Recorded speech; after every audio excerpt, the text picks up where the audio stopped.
He did one a couple years ago and ended up on YouTube. We got all kinds of hits. All right, well thanks. Well, be careful with that. My picture's at the post office. Uh-oh. Okay. You can make a little skirt change on mine's me. not that I know of. So anyway, in the favas here, I took out 3 rows, and then I'm going to put some more stuff in here like basil and auroch and another row of spinach. And this is my barley. This is a 2-row barley. Oh, cool. And what I do is I prepare the seed bed, and I sow it by hand, and then I put my tiller on a shallow tilling. They just till the whole thing, and it works great. See, I mean, see how nice and even it is? Yeah. And you know, you don't. If it comes up fast and thick, you don't have to worry about the weeds. There's a few weeds in there, but the barley is actually outcompeting the weeds. Awesome. And then, what do you use the barley for? Make beer. Okay, that's what I figured. Right. Now I have a hop right down here.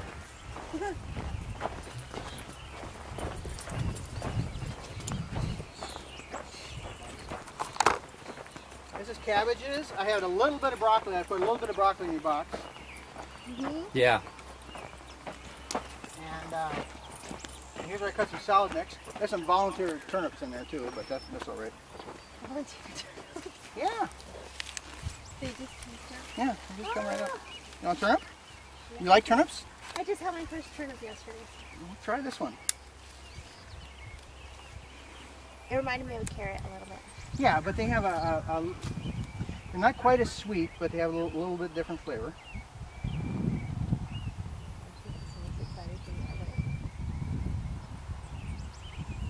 And so what happens when like that stuff? You just toss it down and then it gets... Yeah, it'll decompose, yeah. And you can see I cut my salad mix. When you cut it above the crown, that'll grow and that'll be ready to cook. This whole bed is ready to harvest again. It's just amazing. Even up here. Yeah. Oh, thank you. Thank you. Yeah, see how it comes out of the ground here? And then you cut it. You see that crown right there? As long as you cut it above the crown, it'll come back. What do you think of that? I like it. Yeah. Good stuff. And then this is my hops. And you can see they're already climbing up the barn. They don't have the flowers on them yet, but it's you know, it's only June. This is my tomatoes, and this is something new. I had blight in my tomatoes last year, so I put down a drip system. It's actually a soaker hose, and I hook it up the other end, and these guys will get the soaker hose watering, and I'm still going to have to use the impact sprinkler on these guys. Okay, so blight is symptomatic of the sprinkler? Yeah, what happens, the blight is in the soil, and when you get rain or the sprinkler, you know, heavy water pressure, the droplets make the spores come up in the air. Okay. And then more peas, more salad mix, onions, more cabbages, some volunteer potatoes. These are garlics. Potatoes. This is the beet greens in your box. That's where they came from today. The spinach. I had 3 rows of spinach. We cut 2 of them.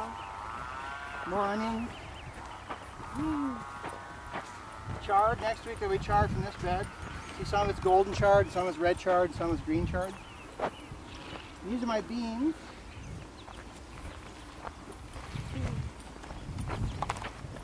There's beets here and cucumbers that are coming up. I want to show you my garbanzos. Garbanzos are a real ancient bean too, but they look different. See? They're not a true bean, they're a different family, like the favas, see? So see, these are garbanzo plants. Huh. And these are a black Kabuli garbanzo, which is one of the original early garbanzos. And they may even predate beans. They may, you know. So the jury's out on that. But okay, let's walk through here. These are my potatoes. I had some of my potatoes. I got more out there. We'll walk right through here.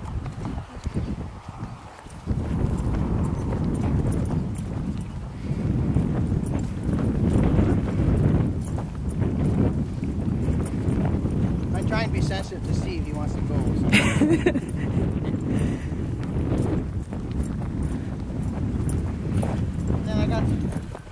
See, those are old, my neighbor gave me some of those, you know, the big old round bales. So I just leave them out there and let them rot. And then when I get time, I just take my machete and cut the strings, and then you can peel them. You can actually peel them apart. And then you just lay them out, and then they just break down and provide mulch and compost to the soil. Cool. And helps take care of the weeds too. Yes. So potatoes here. Here, this isn't planted yet, but here, this is where I did a wheat experiment last year, and the best performer was a hard white wheat for Western Washington. So I planted that here this year. And you can actually go, I did the experiment, you know, the guys from WSU in Pullman gave me the seeds. And so I did 4 varieties. There are 4 heirloom wheats that have, they have low weed weight count when you harvest them. In other words, the wheat is actually keeping the weeds out because of their chemical properties. They're putting out exudates, they call it. They're allelopathic properties. So anyway, so the wheat itself is keeping the weeds at bay. And so I thought, I want that kind of stuff. And so, so anyway, so I planted 4 of them, and the best performer, I kept the seeds back, and that's what's happening right here. So this wheat I just planted last Saturday, and so it hasn't come up yet. And here, I just planted my corn, sweet corn last week. It's already coming up. Look at that. Yeah, yeah, I'm real pleased.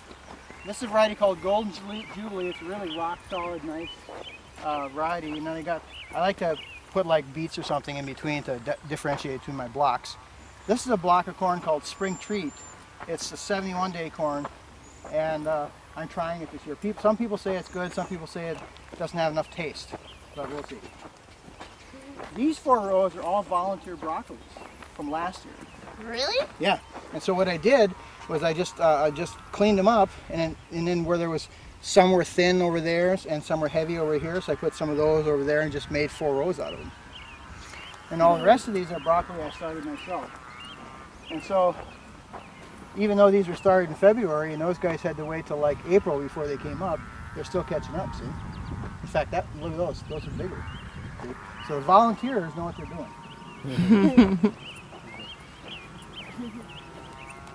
And then down there, I need stuff. Here's my strawberries, and we're going to have to do slug patrol. Tony finally got some stuff called Sluggo, and it's organic. It's listed by OMRI, you know, the Organic Materials Review Institute. And so we're actually going to try and get strawberries this year, because every year when we head them over there, the slugs just eat them. The slugs have great strawberries, and we get none. Yeah, so this stuff doesn't work, or no, like AstroTurf or something like that? I was given this, and I tried it on a smaller raised bed, it didn't work. And so I took it down and put what I had on here, but it doesn't go all the way around. Sure. And I'm hesitant to buy more because it didn't work for me before. Yeah. So I just put that down because I have it. And then we got the Sluggo, and so we're trying that. But mainly, we're just going to have to be on slug patrol night and day. That's just the way it is. And that's why you put it in the raised bed? Yes, because since I walk by it every day, I can weed it, or I can pick slugs, or it's just, you know, the best fertilizer is the shadow of the gardener, you know? Yeah, sure. So. And then this is a raised bed that had lots of salad mix in it, and then Tony, I don't need anymore, so Tony put her herbs in just the other day. Oh, yeah. And this is some salad mix. I'll be cutting this again. I cut that about 4 times. I'll cut this again. I cut half of it today, and I cut some more of it for Saturday's market. And these are cherry trees. There's 3 flowering cherries and a crabapple, but these 2, that's a Bing and a Van. And then I got a couple Rainiers and a Stella cherry down there too. And then these over here are my potatoes.